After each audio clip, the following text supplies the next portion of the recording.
أشهد أن لا إله إلا الله وحده لا شريك له وأشهد أن محمدا عبده ورسوله أما بعد فأعوذ بالله من الشيطان الرجيم بسم الله الرحمن الرحيم الحمد لله رب العالمين الرحمن الرحيم مالك يوم الدين إياك نعبد وإياك نستعين اهدنا الصراط المستقيم صراط الذين أنعمت عليهم غير المغضوب عليهم ولا الضالين. Ayat sahabat Badar yang akan saya sampaikan pada hari ini adalah bernama Hadrat Abu Talha. Nama asli beliau adalah Zaid. Beliau berasal dari Ansar, kabilah Khazraj, dan beliau adalah pemimpin kabilah. Beliau lebih dikenal dengan sebutan Abu Talha.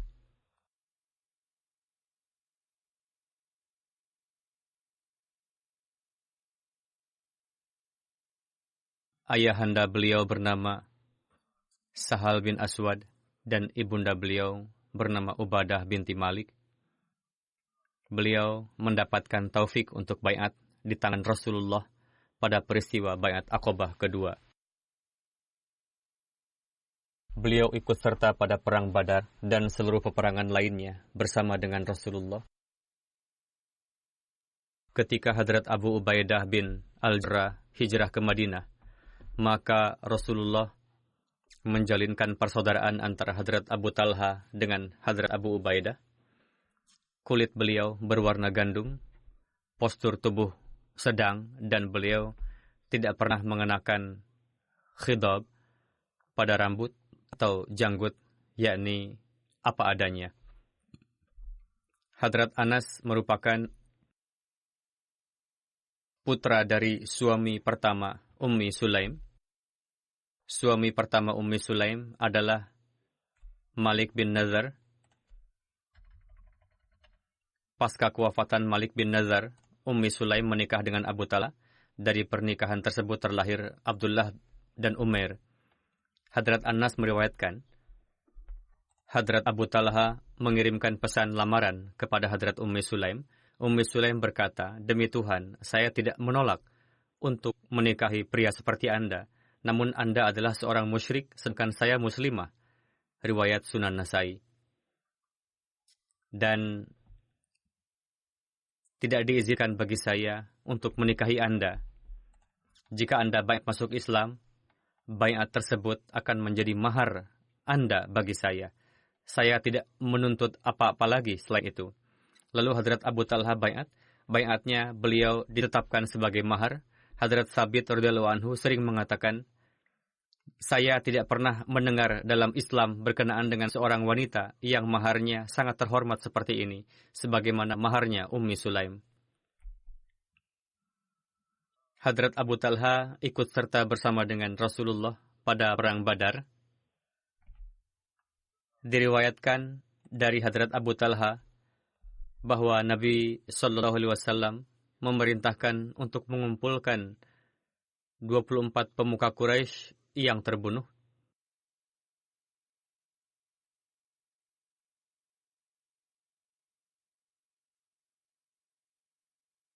Lalu mereka dilemparkan ke dalam sebuah sumur yang kotor dan berbau di Badar. Biasanya, bila suatu kaum mendapatkan kemenangan, mereka tidak akan pulang ke rumah selama 3 malam. Pada hari ketiga dari perang Badar, beliau meminta hewan kendaraannya dan mengikatnya. Kemudian beliau berjalan yang diikuti para sahabat hingga Rasul berdiri di bibir sumur.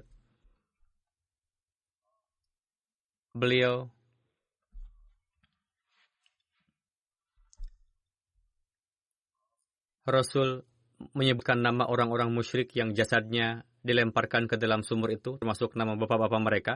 Wahai Fulan bin Fulan, wahai Fulan bin Fulan, apakah kalian merasa gembira bila seandainya kalian menaati Allah dan Rasul-Nya? Sesungguhnya kami telah mendapatkan apa yang dijanjikan Rabb kami kepada kami adalah benar. Lalu apakah kalian mendapatkan apa yang dijanjikan Rabb kalian terhadap kalian juga benar? Umar bertanya, wahai Rasulullah, mengapa Tuhan berbicara kepada jasad-jasad yang tidak bernyawa lagi? Rasul menjawab, demi yang diri Muhammad ada di tangannya, kalian tidak lebih bisa mendengar daripada mereka tentang apa yang kukatakan. Dalam riwayat lain disebutkan, kalian tidak lebih bisa mendengar daripada diriku, hanya saja mereka tidak bisa menjawab. Hadrat Anas meriwayatkan, ketika pasukan Muslim terpojok pada perang Uhud, lalu berpisah dari Rasulullah. Sementara itu, Abu Talha tetap bertahan di dekat Nabi Shallallahu Alaihi Wasallam untuk melindungi Nabi dengan perisainya. Hadrat Abu Talha adalah seorang ahli memanah yang sangat keras ketika menarik tali busur. Pada perang itu, beliau mematahkan 2 atau 3 busur panah. Ada seorang laki-laki lewat di hadapannya dengan membawa sarung anak panah. Lalu Rasul berkata pada orang itu, berikan itu kepada Abu Talha.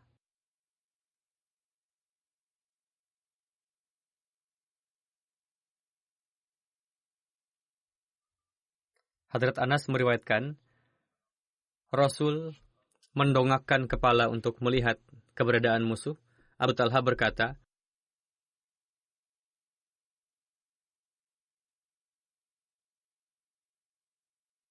wahai Rasul Allah, demi ayah ibuku sebagai tebusannya, janganlah baginda mendongakkan kepala, sebab panah musuh bisa jadi mengenai baginda. Cukup saja saya yang menjadi taruhannya. Hadrat Anas bin Malik meriwayatkan, Hadrat Abu Talha melindungi Rasulullah dengan 1 tameng. Beliau adalah seorang pemanah handal. Ketika melontarkan panah, Rasulullah memandangnya dan menyaksikan tempat tertancapnya. Bukhari, yang sebelumnya pun dari Bukhari. Diriwayatkan juga bahwa pada perang Uhud, Hadrat Abu Talha membacakan syair berikut, wajhi liwajhikal, waqa wa nafsi linafsikal fida. Artinya, wajahku rela berkorban demi untuk menyelamatkan wajahmu, jiwaku rela berkorban demi untuk menyelamatkan jiwamu.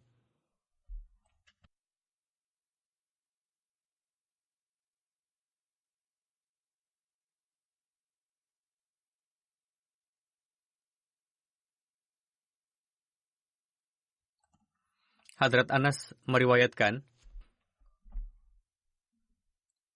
pilihlah seorang lelaki di antara anak-anakmu yang dapat mengkhidmatiku untuk menempuh perjalanan ke Khaybar. Hadrat Abu Talha mendudukkan saya di atas kendaraan, yakni di belakang, lalu membawa saya, yakni Hadrat Anas. Hadrat Anas meriwayatkan, ketika itu aku masih muda, mendekati balik, saya selalu mengkhidmati Rasulullah. Ketika Rasul turun, saya selalu mendengar Rasul memanjatkan doa, Allahumma inni a'udzubika minal hammi wal huzn, wa a'udzubika minal ajzi wal kasal, wa a'udzubika minal jubni wal bukhl, wa a'udzubika min ghalabatid daini wa qahrir rijal. Ya Allah, aku berlindung padamu dari rasa sesak dada dan gelisah, dan aku berlindung padamu dari kelemahan dan kemalasan, dan dari sifat pengecut dan kikir. Dan aku berlindung padamu dari belenggu hutang dan tekanan manusia. Dalam riwayat lain, Hadrat Anas meriwayatkan,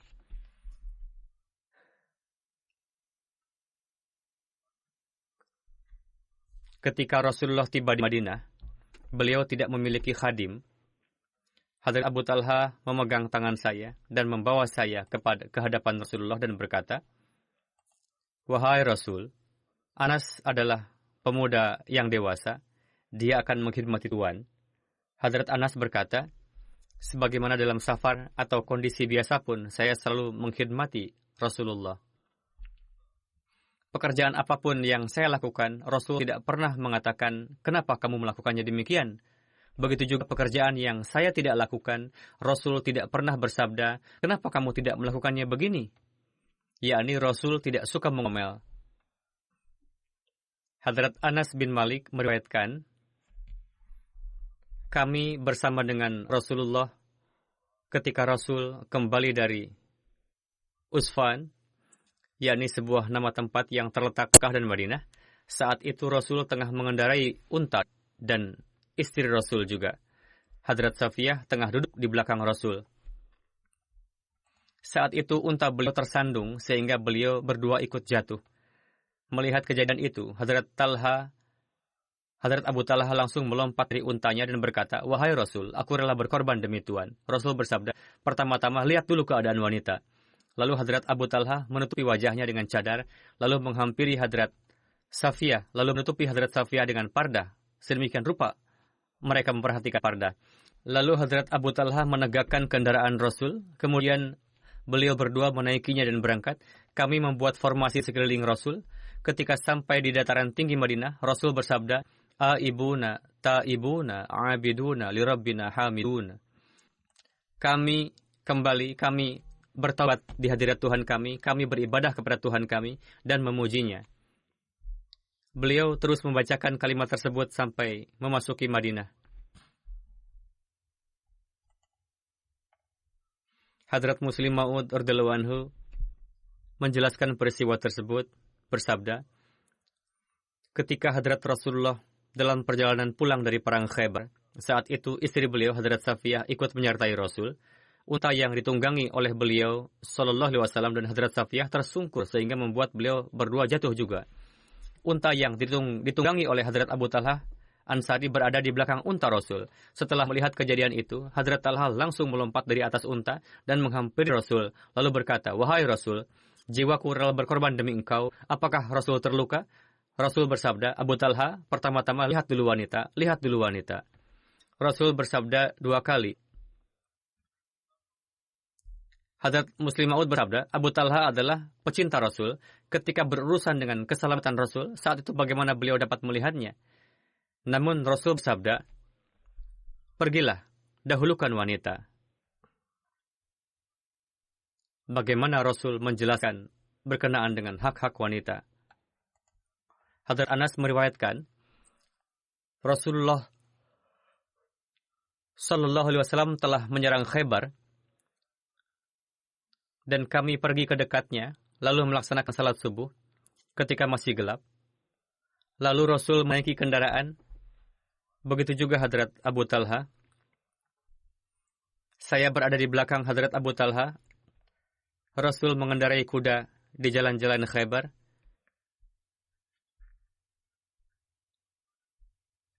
Lutut saya bersentuhan dengan paha Rasul karena begitu dekatnya. Disebabkan oleh panas atau untuk melenturkan, beliau menaikkan salwarnya di atas lutut sampai-sampai nampak kepada saya paha Rasul yang putih. Maksud paha di sini adalah bagian kaki sedikit di atas lutut. Ketika beliau memasuki desa, beliau bersabda, "Allahu Akbar. Kharibat Khaybar. Inna idza nazalna bisahati qaumin fasa'a sabahul munzirin."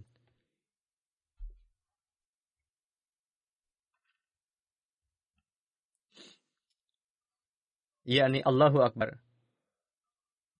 Kharibat Khaybar. Inna idza nazalna bisahati qaumin fasa'a sabahul munzirin. Allahu Akbar. Binasalah Khaybar. Sesungguhnya jika kami datang ke tempat musuh, maka hancurlah kaum tersebut, yang mana terlebih dulu telah diperingatkan dengan azab ilahi. Rasul bersabda demikian sebanyak 3 kali.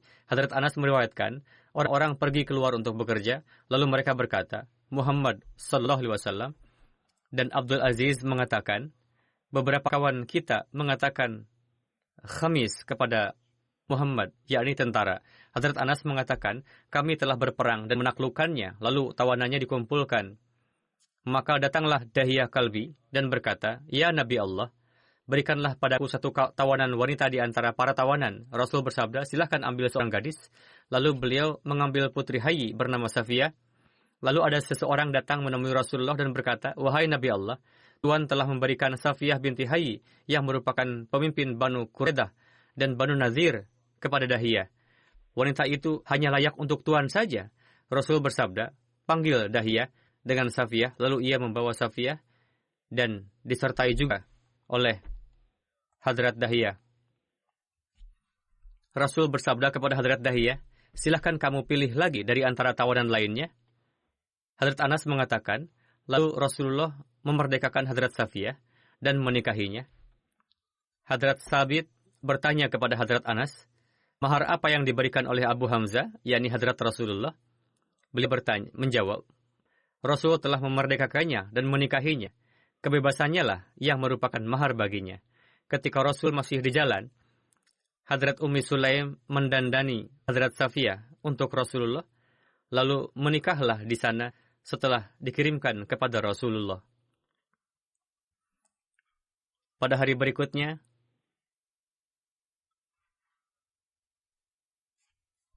Rasul bersabda, barang siapa yang memiliki sesuatu, bawalah. Lalu Rasul menggelar taplak dari kulit. Ada orang yang membawa kurma, ghee atau mentega. Abdul Aziz mengatakan, saya rasa beliau pun menyebutkan bubur gandum. Lalu beliau mencampurkan semua bahan tersebut lalu diadon. Seperti inilah undangan walimah pernikahan Rasulullah.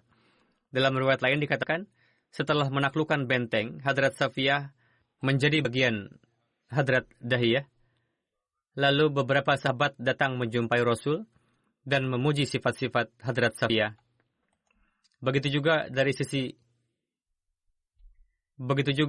sisi kedudukan dan martabat, lebih tepat bagi Hadrat Safiyah jika Rasul yang menikahinya.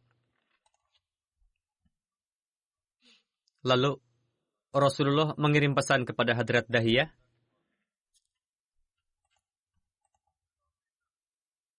dan menukar Hadrat Safiyah dengan 7 budak belian, lalu menyerahkannya kepada Ummi Sulaim untuk tinggal bersamanya.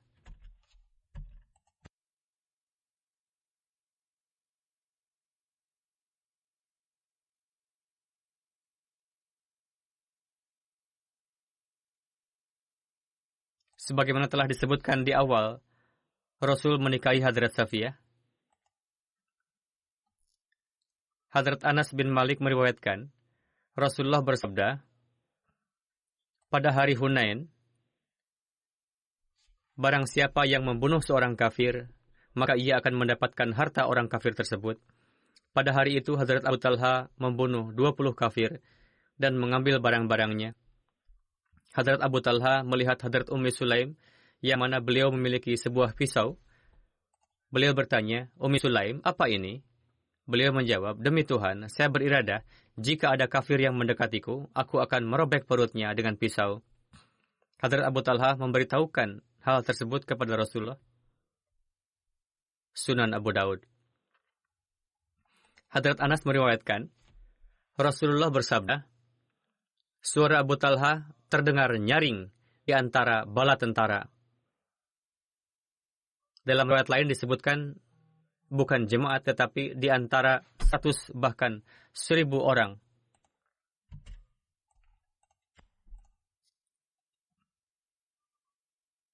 Suara beliau sangat tinggi. Hadrat Abu Talha wafat di Madinah pada 34 Hijri, dan Hadrat Utsman radhiyallahu anhu yang memimpin salat jenazah beliau.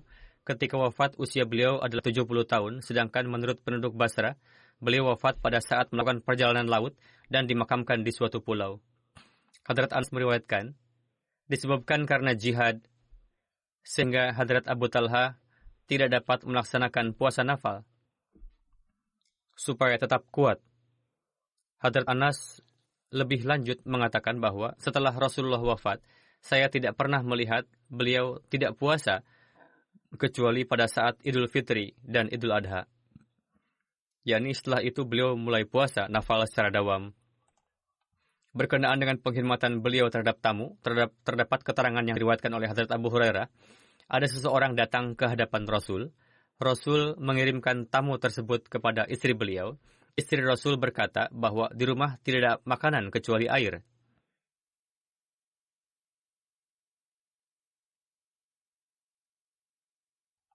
Rasul bersabda, siapa yang akan menghormati tamu ini? Ada yang bersedia dari kalangan Ansar. Lalu Ansar tersebut membawa sang tamu ke rumahnya dan berkata kepada istrinya, khidmatilah tamu Rasulullah ini dengan sebaik-baiknya. Istri beliau berkata, di rumah tidak ada makanan, hanya ada makanan yang itu pun belum tentu cukup untuk anak-anak kita. Sahabat itu berkata, siapkan makanan tersebut dan nyalakan lentera. Ketika anak kita minta makan malam nanti, tidurkan dia.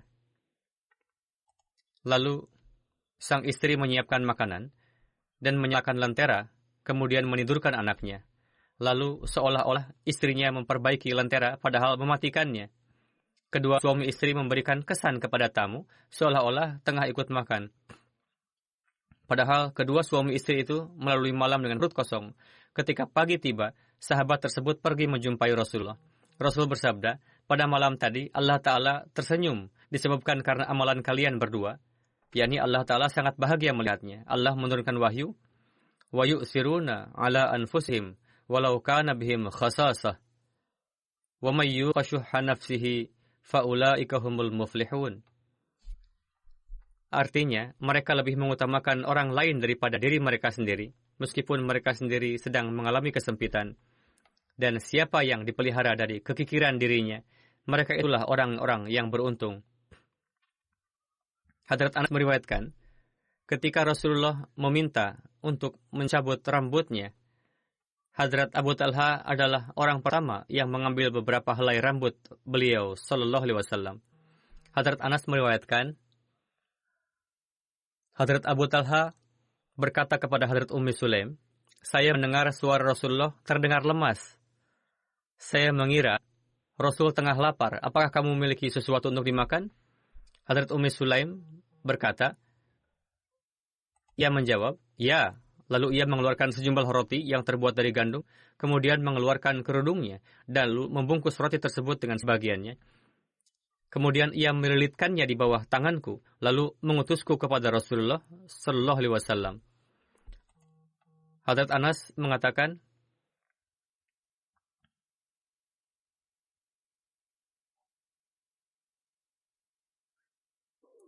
aku pun pergi dan menjumpai Rasulullah di masjid bersama sejumlah orang. Ketika aku berada di hadapan mereka, beliau bertanya kepadaku, apakah Abu Talha mengutusmu? Aku menjawab, ya. Beliau bertanya, dengan membawa makanan? Aku menjawab, ya. Maka Rasulullah SAW bersabda kepada orang-orang yang bersamanya, berdirilah.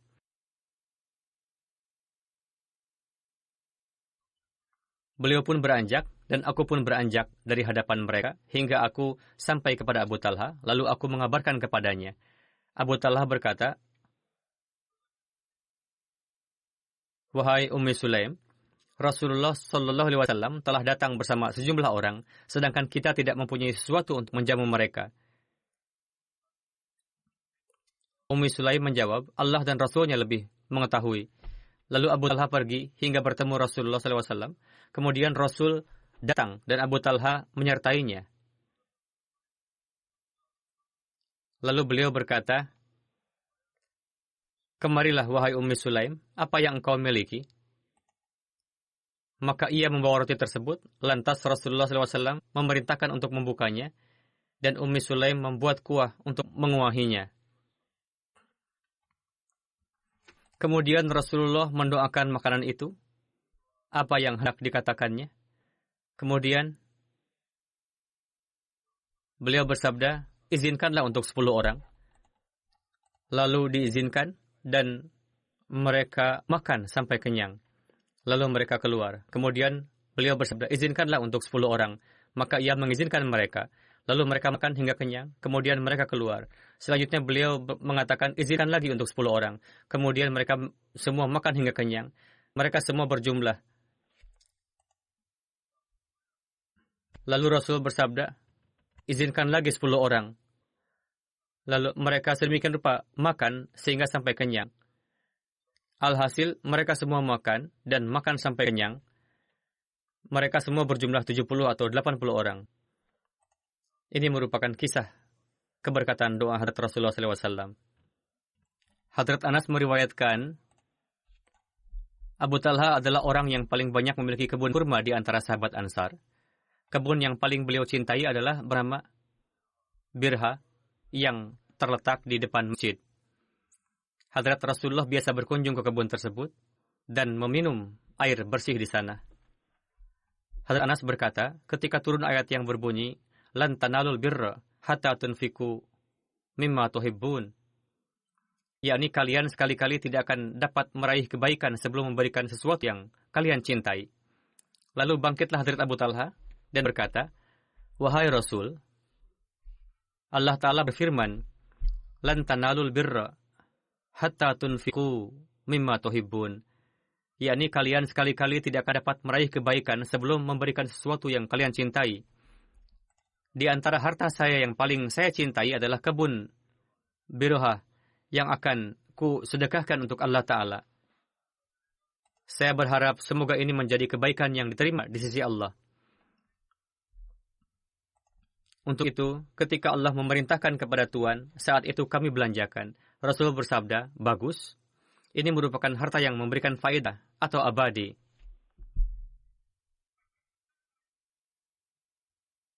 Rasul bersabda, kamu telah mengatakan dan saya mendengarnya. Menurut hemat saya, bagikan kebun tersebut kepada kerabat atau anak-anak paman kamu. Abu Talha mengatakan, wahai Rasulullah, saya akan amalkan perintah Rasul tersebut. Lalu Abu Talha membagikannya kepada kerabat dan sanak saudara. Hadrat Abu Talha mendapatkan kemuliaan untuk memasuki kuburan putri Rasulullah untuk menurunkan jenazahnya atas perintah Rasulullah.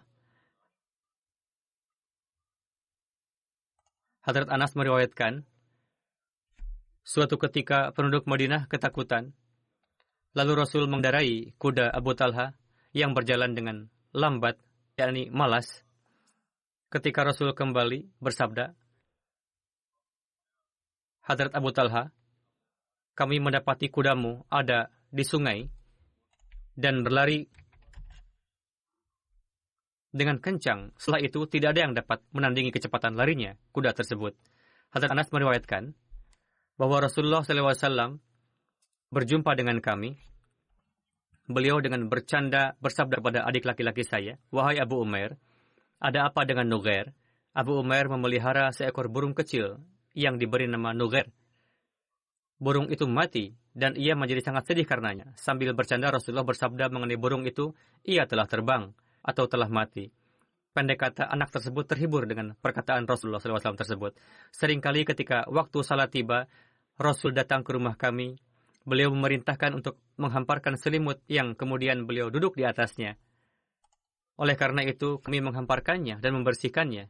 Kemudian beliau berdiri untuk salat dan kami berdiri melaksanakan salat di belakang beliau. Hadrat Anas bin Malik meriwayatkan, ketika Abdullah bin Abu Talha Ansari lahir, yaitu adik beliau, putra dari Abu Talha, adik yang seibu dengan beliau, maka saya membawanya ke hadapan Rasulullah. Rasulullah sedang mengenakan selimut besar sembari mengecat tanda pada untanya. Beliau bersabda, apakah kamu mempunyai kurma? Saya menjawab, ya. Saya memberikan beberapa kurma kepada beliau. Rasul memasukkannya ke dalam mulut dan mengunyahnya hingga lembut. Kemudian beliau membuka mulut bayi itu dan menyuapkannya ke mulut bayi tersebut, lalu bayi itu mengisapnya. Kemudian Rasulullah bersabda, yang paling disukai orang-orang Ansar adalah buah kurma. Yakni bayi pun menyukainya, dan Rasul memberikan nama Abdullah kepada bayi tersebut. Hadrat Anas bin Malik meriwayatkan, putra Hadrat Abu Talha sakit. Hadrat Abu Talha pergi keluar, lalu anak itu meninggal. Ketika pulang, Abu Talha menanyakan kepada istrinya kondisi dari putranya. Hadrat Ummu Sulaim menjawab, kondisinya sudah lebih tenang dari sebelumnya. Kemudian beliau menghidangkan makan malam. Sang suami pun menyantapnya. Malam pun berlalu.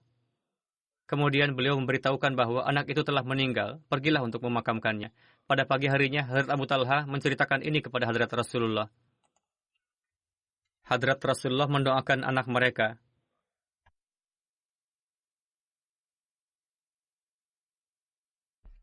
Setelah itu, lahirlah seorang putra di keluarga mereka. Hadrat Muslim Maud radhiyallahu anhu menjelaskan peristiwa ini sebagai berikut.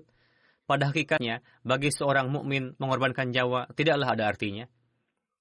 Orang-orang ramai membicarakan mengenai apakah Ghalib biasa minum minuman keras ataukah tidak.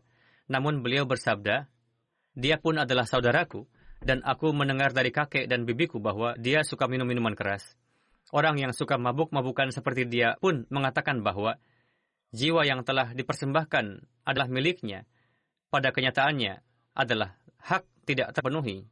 Yakni jika kita memberikan nyawa kita di jalan Allah Ta'ala, lalu kenapa? Nyawa ini adalah pemberiannya. Jadi, jika seseorang memberikan nyawanya untuk mengamalkan perintah Allah Ta'ala, ia tidaklah melakukan pengorbanan yang besar. Karena nyawa pun adalah kepunyaannya, dan mengembalikan amanat yang dititipkan seseorang bukanlah pengorbanan yang besar. Beliau radhiyallahu anhu bersabda, di dalam hadis ada sebuah kisah mengenai seorang sahabat wanita, yaitu Ummu Sulaim. Rasulullah mengutus suami beliau, Abu Talha, untuk suatu tugas pengkhidmatan Islam. Putra beliau sedang sakit, dan sudah sewajarnya beliau memikirkan putranya yang sedang sakit tersebut. Ketika sahabat tersebut pulang, putranya telah meninggal ketika beliau sedang tidak ada. Ibunya menutupi jenazah putranya tersebut dengan kain, lalu mandi dan memakai wangi-wangian, dan dengan antusias menyambut suaminya. Sesampainya di rumah, suaminya menanyakan mengenai kondisi anak itu. Sahabat wanita tadi menjawab, anak itu sangat tenang. Beliau menghidangkan makanan, kemudian berbaring dengan tenang, dan juga melakukan hubungan suami istri. Ketika beliau telah selesai bertemu dengan istrinya, kemudian istrinya mengatakan, saya ingin menanyakan satu hal kepada Anda. Sang suami menjawab, apa?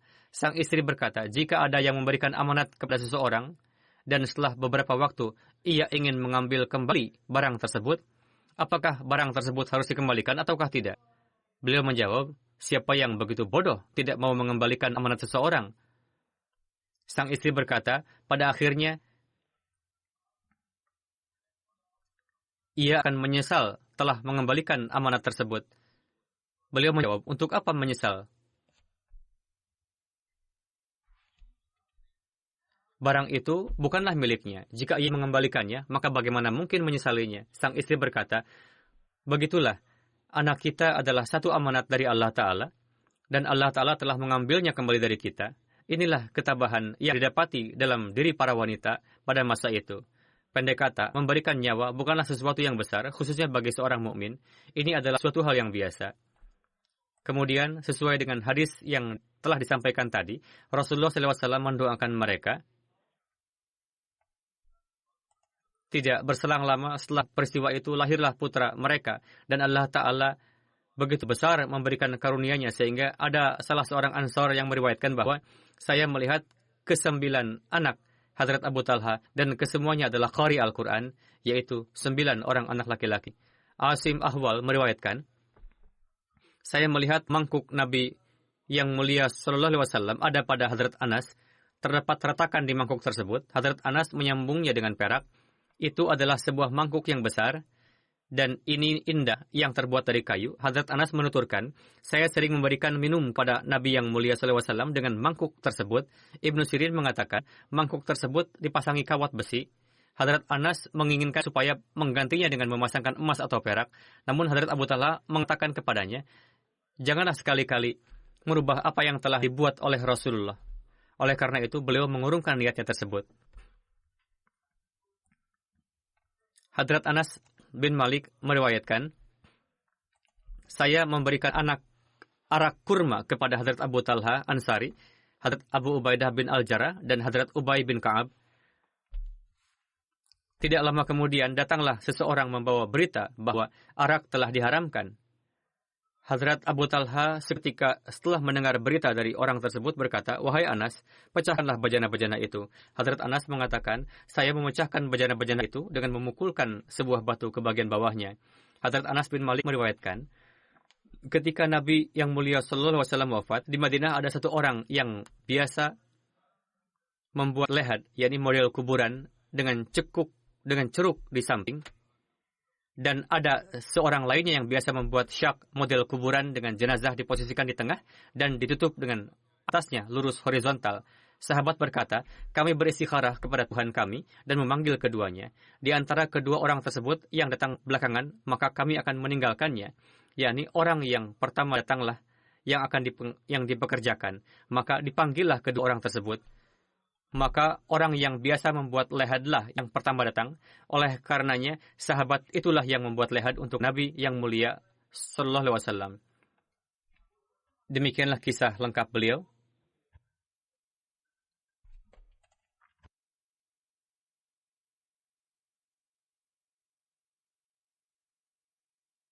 Sekarang, secara singkat saya akan menyampaikan riwayat seorang almarhum.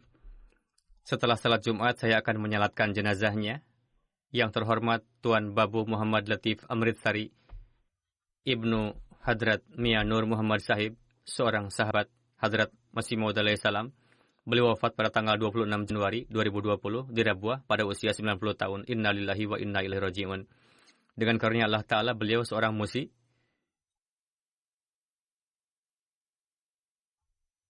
Beliau adalah adik dari seorang mubaligh yang ternama, yang terhormat Maulana Muhammad Sadiq Amritsari. Ayah Tuan Babu Latif, yakni Tuan Mia Nur Muhammad adalah sahabat Hadrat Masih Maud alaihi salam. Beliau membawa Tuan Babu Latif ketika masih remaja ke hadapan Hadrat Khalifatul Masih Ats-Tsani radhiyallahu anhu untuk diwakafkan. Hadrat Khalifatul Masih Ats-Tsani berkata kepada beliau,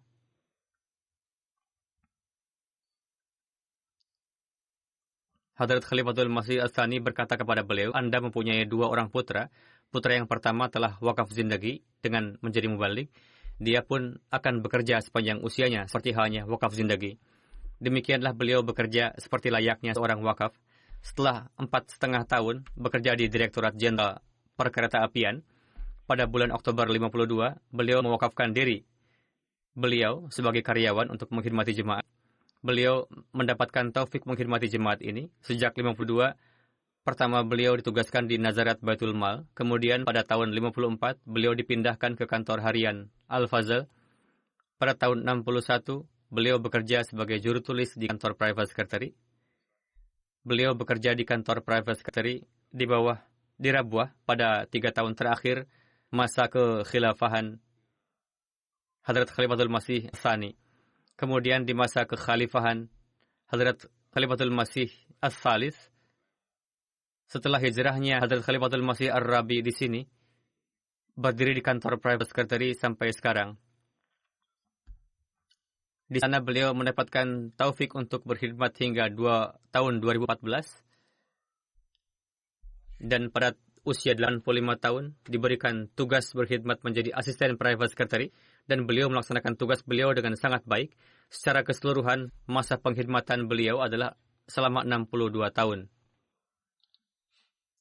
Beliau sangat mahir dalam bekerja, sangat cekatan dan fokus dalam bekerja.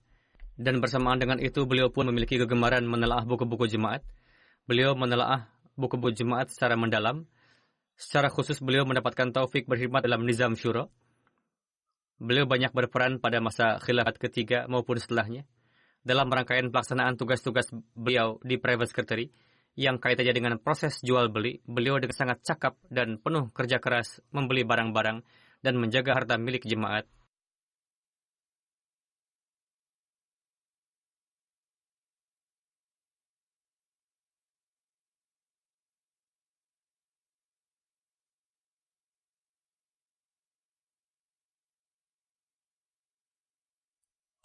Setelah berdirinya Pakistan, beliau pun mendapatkan taufik untuk menjaga markaz Qadian. Beliau tinggal di sana untuk beberapa lama. Beliau mempunyai 5 orang putri dan 1 orang putra. Beberapa hari sebelum beliau wafat, seorang putri beliau juga wafat.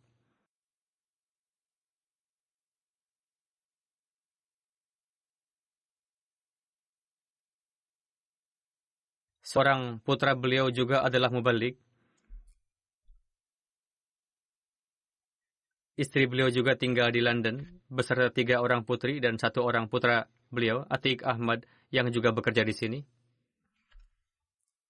Seorang karyawan di Private Secretary Tuan Rana Mubarak Sahib mengatakan, saya bekerja selama 32 tahun bersama beliau. Dalam kurun waktu yang lama, beliau sendirian mengerjakan banyak sekali pekerjaan kantor yang kaitannya dengan majelis syuro, dan selalu menasihatkan ketika kesulitan-kesulitan dan kegelisahan-kegelisahan duniawi muncul, maka seiring dengan berdoa, lebih sibukkanlah diri dalam pekerjaan-pekerjaan kantor, maka Allah Ta'ala akan menjauhkan kegelisahan-kegelisahan tersebut. Jika para karyawan melakukan kekeliruan, beliau memberikan nasihat dengan penuh kasih sayang. Demikian juga karyawan lainnya pun menulis bahwa beliau adalah seorang yang sangat rajin bekerja. Beliau banyak memberikan bimbingan kepada para karyawan. Beliau sangat menguasai kaidah-kaidah anjuman.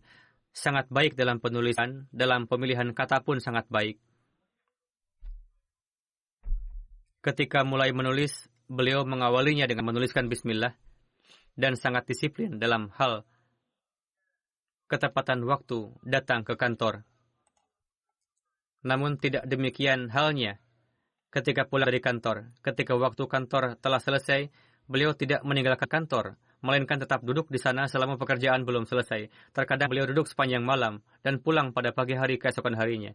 Saya sendiri ketika masih tinggal di Rabuah berkali-kali melihat beliau melakukan seperti itu. Dengan rajin beliau datang ke kantor. Ketika waktu salat maghrib tiba, beliau datang dari kantor. Demikian juga pada waktu salat isya, beliau datang dari kantor. Terkadang pada waktu salat subuh pun, beliau datang dari kantor. Beliau seorang pekerja keras, tidak pernah mempedulikan pulang ke rumah atau jam kantor telah habis. Tujuan utama beliau adalah mengerjakan tugas jemaat.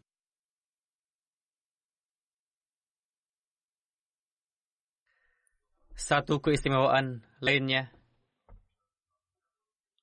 dari beliau adalah tidak pernah memperbincangkan suatu permasalahan dengan orang lain. Beliau selalu menjaga kerahasiaan isi surat-surat. Tuan Nasir Sa'id menulis, pada tahun 74 ketika Hadrat Khalifatul Masih yang ketiga hadir di sidang nasional Islamabad, almarhum berada di sana sebagai staf private secretary, dan selain mengerjakan pekerjaan kantor, beliau juga membantu pekerjaan-pekerjaan lainnya. Beliau mencuci gelas-gelas bersama dengan para karyawan-karyawan lainnya. Beliau adalah seorang yang tanpa pamrih. Semoga Allah Ta'ala memberikan rahmat dan ampunannya kepada beliau dan meninggikan derajat beliau. Semoga putra-putri dan anak keturunan beliau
الحمد لله نحمده ونستعينه ونستغفره ونؤمن به ونتوكل عليه ونعوذ بالله من شرور أنفسنا ومن سيئات أعمالنا من يهده الله فلا مضل له ومن يضلل فلا هادي له